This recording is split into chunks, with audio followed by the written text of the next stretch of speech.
जब आप बाहर आए तो आपको कैसा फील हो रहा है? क्या आपको लगता है कि ये एविक्शन जो है वो फेयर एविक्शन था?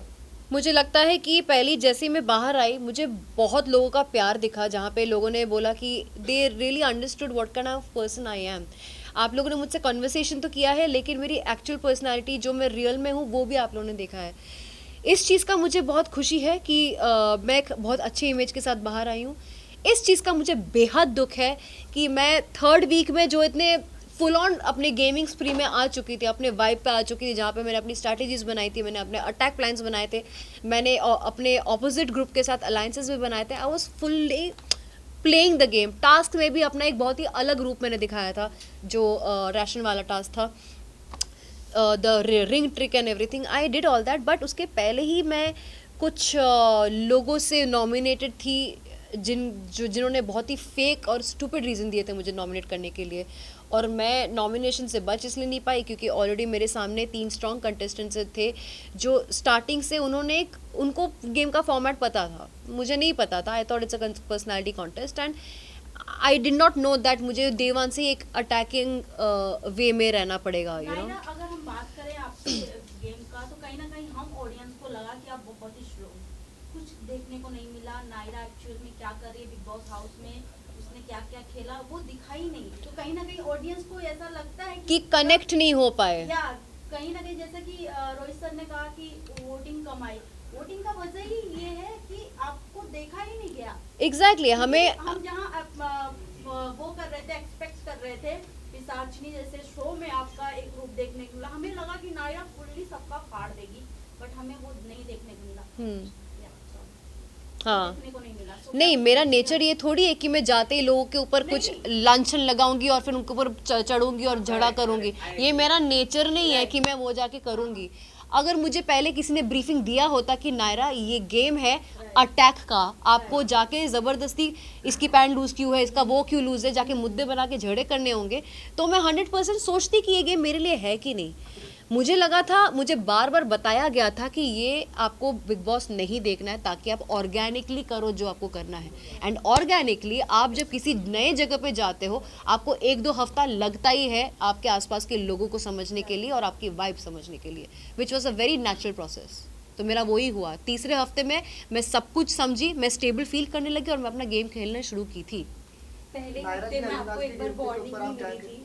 पहले हफ्ते में सलमान खान ने आपके साथ पूरा वीकेंड का बार भी किया था, वार्निंग मिली थी, लेकिन आपको नहीं लगता कहीं ना कहीं आपने लेट कर दिया? तीसरे वीक में आप दिखना स्टार्ट हुई, गेम खेलने में थोड़ी सी मुझे, मैं वही तो कह रही हूँ ना, मैं गेम को समझी नहीं थी। Being opinionated does not mean I have to scream and give my opinions, right. मेरा तरीका, सपोज मुझे सपोज आपका और मेरा कुछ एक डिसएग्रीमेंट हुआ है, आप चिल्लाओगे, इंसान तब चिल्लाता है या फिर इंसान तब अपना वॉल्यूम हाई करता है जब सामने वाला इंसान आपका सुनना नहीं चाहता। बट मेरा तरीका ही है आपको बाजू में बिठा के बात करना, अपने ओपिनियंस उस तरह देना। प्लस लोगों को लगा था कि मैं बहुत डोमिनेटिंग हूँ, लोगों को लगा था मैं बहुत डोमिनेटिंग हूँ। मैंने जब लोगों को किचन के रूल्स बनाए या फिर बाथरूम के रूल्स बनाए, मैं इतनी डोमिनेटिंग थी तो लोगों ने मुझे चैलेंज क्यों नहीं किया? क्यों किसी ने मुझे काउंटर नहीं किया? क्यों किसी ने ये नहीं बताया कि मुझे कोई हक नहीं कुछ बोलने का, बाकी लोगों को डिक्टेट करने का? Why nobody challenge me? सब मेरी बात सुन के बैठ क्यों गए फिर? तो मैंने तो अपना काम निकलवा लिया ना लोगों से। नायरा, टॉकिंग अबाउट यू, जब आप घर से बाहर निकल रही थी, यू सेड कि guys it's okay, we knew it only, but जब आप बाहर निकली, we have seen your emotional side के इतने जल्दी नहीं, ऐसे कैसे, मैंने गेम अभी स्टार्ट किया था, तो व्हाट यू वांट टू से, एक्सपेक्टेड था ये चीज़? मुझे लगता है कि सी मैं डिसअपॉइंट बाहर आके इसलिए हुई क्योंकि क्लियरली लाइव में मेरा जितना तामझाम था, चीज़ें थी, फन चीज़ें थी, मेरी इंटरेक्शंस थे, मेरे पर्सनालिटी के बाकी जो चीज़ें थे वो क्लियरली दिख रहा था, जो एपिसोड में नहीं डाला था। और मुझे नहीं पता है कि वो एपिसोड में क्यों नहीं डाला था। मैं अज्यूम कर रही हूँ कि नहीं डाला था क्योंकि मेरा कोई पर्सनल फाइट नहीं था किसी के साथ। अभी अगर किसी के साथ मेरा पर्सनल नहीं फाइट हुआ है तो मैं ज़बरदस्ती जाके फाइट नहीं कर सकती ना, that is against my nature. तो उसको मैं क्रिएट कैसे करूँ? मैं समझी गेम को, मैं लोगों की असली चेहरे जब पहचानी तब मेरे को रियलाइज होने लगा कि मैं कैसे किस किस को एलिमिनेट करना चाहती हूँ, because I saw the real faces. But day one में ज़बरदस्ती किसी के साथ मुद्दा उठाना, इट्स नॉट पॉसिबल। हुआ ही नहीं मेरे साथ, किसी ने ना मुझे चैलेंज किया ना मैंने किसी को किया, सब तो मेरी बात मान के बैठे थे। आपको नहीं लगता कि चाहत ने ये बहुत अच्छे से बिग बॉस का सिनेरियो देखा और उसका बहुत ज्यादा फायदा उठा रही है, झगड़े और मुद्दे बना? सच में घर पे जहाँ तक हम ऑडियंस को चाहत इतना लोगों को नहीं पता था कि चाहत कौन है, बट टीवी शो की है आई नो, बट कहीं ना कहीं बिग बॉस से जिस तरीके से टीआरपी उन्हें मिल रहा है बहुत शॉकिंगली है।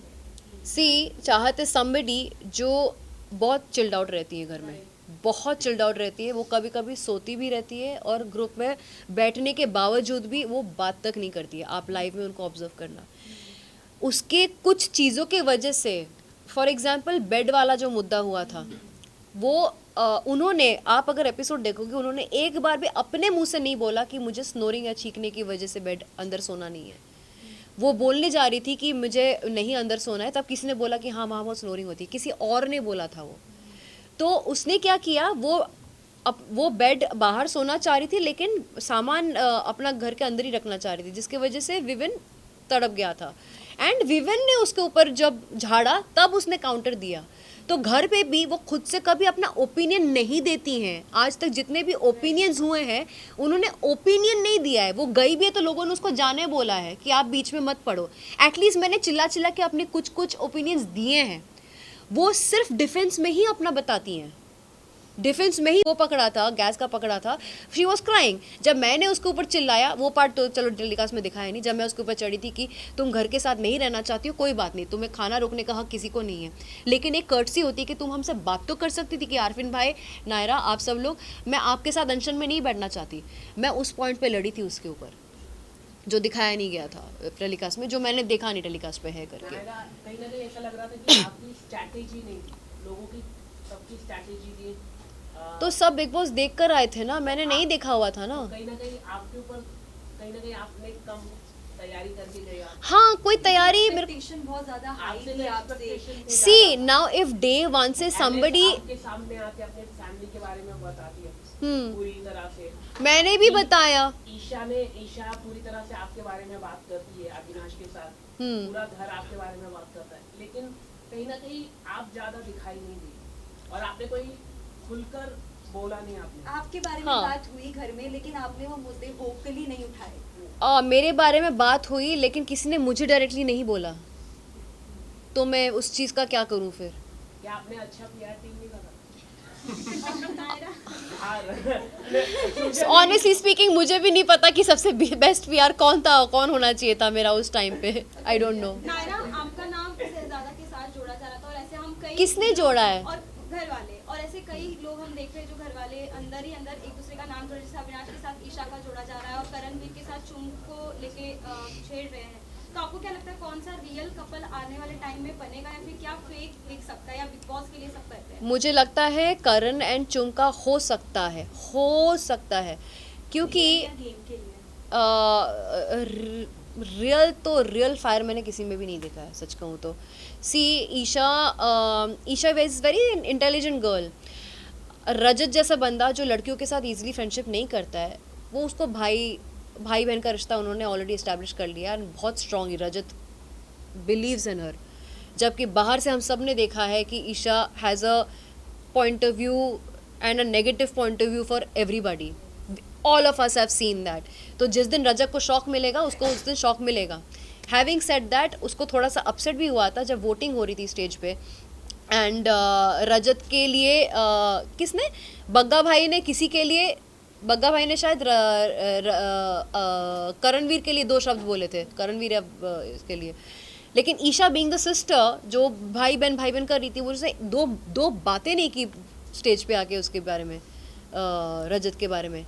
सो उसको डिसअपॉइंटमेंट लगा था। सेकंड सिचुएशन, इन लोगों ने कुछ इम्प्लाइड प्लान ये किया था कि मुस्कान को बचाना चाहिए एविक्शन से। रजत, क्या कहना चाहेंगे विकेट के बारे में? जो एक मैं एक बात कंप्लीट कर रही हूँ। उस टाइम पे ये एक चल रहा था कि हमें मुस्कान को बचाना है एविक्शन से, ओके। एंड उस वक्त हुआ क्या था कि रजत अपने प्रिंसिपल पे कि नहीं मैं अपना पॉइंट ऑफ व्यू देना चाहता हूँ वर्सेस मुस्कान को बचाना चाहता हूँ, वो फंस गया था और उसने अपना पॉइंट रखा और सारे घर वाले उससे बात करना बंद कर दिए। Why? Because he did not go for saving Muskan. तो मुझे लगता है कि रजत को भी एक पॉइंट के बाद पता चलेगा कि अपना ही गेम खेलना है कि फैलना है। नायरा, रजत को आप टॉप 1 की रैंकिंग में कैसे देखते हो डू यू थिंक कि he deserve on top 1 also? जब यू नो विवियन और रजत को जब तोड़ने की बात आई थी तो लीडरशिप क्वालिटी मैनिपुलेटिव सबसे ज़्यादा यू नो रजत को दिया गया था, ना ही तो विवियन को दिया गया था. व्हाट यू हैव टू से कि तुम्हें उनमें क्वालिटी, क्योंकि एक जब सलमान खान ने उनसे पूछा था तो आप अगर जेल में होते तो क्या आप खाना देते, तो उन्होंने कह दिया था बिल्कुल नहीं देता मैं. What do you think? और फिर वही देख रहे हैं हम कि वोट सबसे ज़्यादा रजत को मिल रहा है. मुझे लगता है रजत डिक्टेटर बनता 100%, क्योंकि उसने खुद बोला है अपने मुंह से हम लोगों को कि उसे अगर कोई मिस्टेक करता है तो उसको 5 घंटे पूल में खड़ा करेगा के लिए जाता, वो अपना पावर एक्सरसाइज करने के लिए एक खाना भी नहीं देगा. तो he honestly said his true feelings. तो हमें, और मुझे ये पता है जब ये वाला टास्क हुआ था जहाँ पे चुम, आरफीन और रजत के बीच में मैंने रजत का गुड्डा हटाया था, मेरा रीज़न बाद में ये भी था कि तुम बहुत ज़्यादा इम्पल्सिव हो. एक टाइम गॉड, एक लीडर इम्पल्सिव नहीं हो सकता. आप डिक्टेटर वाली क्वालिटी लेकर नहीं आ सकते. You have to be somebody who is balanced, who can work around the house very well. So उस रीज़न की वजह से रजत को ना एक थोड़ा सा टशन हो गया था मेरे साथ, बट प्यार से आके बात करके नलीफाई करके भी चला जाता था. नायरा, कहीं ना कहीं ईशा और एलिस की जो बॉन्डिंग हमें दिखाई जा रही है और आफ्टर उनका फ्रेंड जो उन दोनों को प्रोटेक्ट कर रहा है, कहीं ना कहीं उन्हें पता है कि हमें एक रिलेशन तो बना के रखना है बिग बॉस हाउस में. लव एंगल नहीं बन सकता तो भाई एंगल ही सही. तो आपको क्या लगता है अगर आपका कहीं अच्छा बॉन्डिंग रहता तब तक आप घर में रहती, या फिर उन दोनों को क्या नाम, इन तीनों को क्या नाम देना चाहेंगी? देखो, इनका गैंग को तो मैं सिंड्रेला सिस्टर्स बुलाती थी पहले. अब मुझे सच में पता चला कि चुगली चाचियाँ तो थी हैं, ये है ही, वो पूरा टाइम वही करती रहती हैं. हैविंग सेड दैट, मुझे उनके फ्रेंडशिप से भी बहुत ज़्यादा इंस्पिरेशन मिलती है. वो they are very tight with each other. भले ही वो लोग घर के लिए थोड़े वैसे टाइप के हैं, सिंड्रेला सिस्टर्स जैसे हैं, जो उसका भी उसके साथ रह के उसको भी बहुत ज़्यादा वो करते हैं, but at the same time I really, मुझे अंदर से बहुत इच्छा भी होती थी कि काश मेरा भी ऐसा बॉन्ड किसी के साथ था. एंड अनफॉर्चुनेटली मेरा बॉन्ड ऑलमोस्ट 2 जन के साथ ऐसा बन भी गया था, श्रुतिका और शहजादा के साथ. इट्स जस्ट दैट मेरा जब गेम ही स्टार्ट हुआ तभी के तभी ओवर हो गया.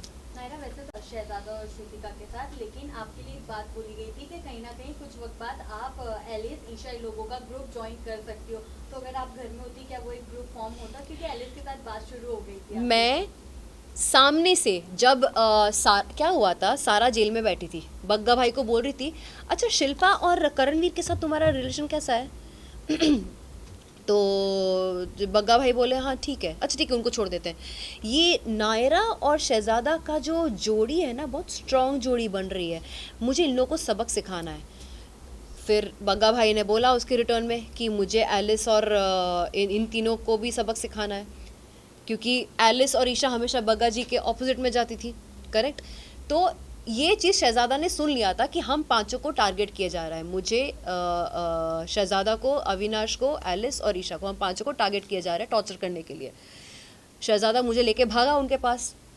हमने सारा पोल खोल दिया कि हमें टारगेट किया जा रहा है, ये दोनों जेल कैदी बैठ के.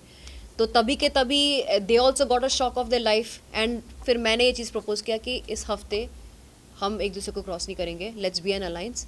लेकिन ऐसा अलायंस जो पूरे घर वाले नहीं देखेंगे, क्योंकि घर वाले देखेंगे तो हम सबकी नज़र में आ जाएंगे, उनके और अलग अलग स्ट्रैटेजीज आनी शुरू हो जाएगी.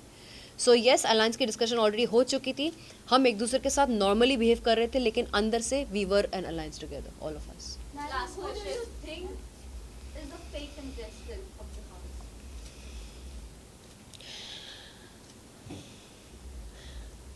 मुझे शिल्पा और जी आउटराइट फेक लगती हैं. बग्गा जी हिडन है, वो कन्वीनियंस के हिसाब से उतर चढ़ाव उनका रहता है. लेकिन शिल्पा जी वो बहुत ही विक्टिम कार्ड प्ले करके बहुत सेफ खेल रही हैं, एक तरफ विविन और एक तरफ करण को रख के.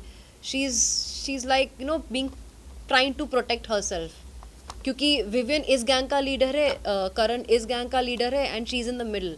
एंड वो अपना ओपिनियन दे देती हैं, बट वो फाइटिंग स्पिरिट नहीं रखती हैं, like you know to make a difference probably. So I think she is playing that safe victim वाला जोन. आपको जो एक टैग दिया गया है, ये बहुत ही गलत किया गया है. टैग मिला है लाडला. घर का लाडला. यार घर का लाडला है तो है, वो कलर्स का लाडला भी क्या कर सकते हैं. आप भी तो कलर्स की शो हाँ, किया. लेकिन मैंने सारे के सारे कलर्स शो नहीं किए ना. उसने किया भी है, उसके सारे हिट भी गए हैं, और उसको टॉप 2 का पोजीशन भी मिला हुआ है. एक बहुत ही सेफ एंड सिक्योर जोन में है, तो शांति से खेल सकता है वो. ये तो बिग बॉस ने दिया है टॉप 2 का टैग, मतलब कौन हो सकता है? मुझे लगता है विवियन के चांसेस बहुत हाई है। Second? सेकंड मेरे हिसाब से मुझे लगता है कि अगर मेरा गेम स्टार्ट होता तो मैंने खुद को अविनाश और विविन के साथ देखा था टॉप 3 में, लेकिन टॉप 5 में देखा जाए तो डेफिनेटली करणवीर और रजत भी आते हैं। Thank you. एक लास्ट क्वेश्चन है हाथ नायरा, नीचे। एक अफवाहें उड़ रही हैं कि नायरा अगर घर से बाहर आई हैं कहीं ना कहीं उनकी पर्सनल चॉइस है क्योंकि उनका बहुत जल्द फिल्म आने वाला है, इसमें कितनी सच्चाई है, आप कुछ बताना चाहें आप? यार फिल्म आ रही है, वेब सीरीज भी आ रही है, बहुत सच्ची बात है, लेकिन वो सब जनवरी में आ रही है। मेरा कोई रीज़न नहीं था बाहर आने का, ये एक रॉन्ग एविक्शन हुआ गया है, अनफेयर एविक्शन हुआ गया है मेरे साथ। Thank you so much, thank you. Thank you सवाल उठाया था। ओके बोलो। उस पे ये कहना चाहती हूँ कि दोनों बच्चों की तरह लड़ रहे थे, दोनों ने एक दूसरे की इज्जत उतारी। उसने भी बोला कि तुम मुझ पे लाइन मारते हो, इसने भी बोल दिया कि तुम जूते की भी बराबर नहीं हो। तो वो उनका पर्सनल फिटूस जो है वो हो चुका है। I don't want to comment क्योंकि बहुत ही नीच टाइप का झगड़ा है, मेरे लेवल का झगड़ा नहीं है ये। Thank you, thank you. Set का झगड़ा है, सेट का झगड़ा है उनका। हाँ, वो उनका सेट का झगड़ा है, ये मेरा झगड़ा नहीं है, घर का झगड़ा नहीं है, ये उनका पर्सनल झगड़ा है। चार वाले लोग फाइट हुई नायरा, आपने देखा? किसका? उनकी मम्मी होगी। हाँ देखा ना मैंने, देखा। Thank you, thank you. बस हो गया। Thank you so much. Visual हटा दो। एक विजुअल, नायरा जी प्लीज खड़े हो जाइए, विजुअल्स दे दीजिए। भाई कैमरा नीचे लो। ए सर कटी बिल्ली बस मैम सामने।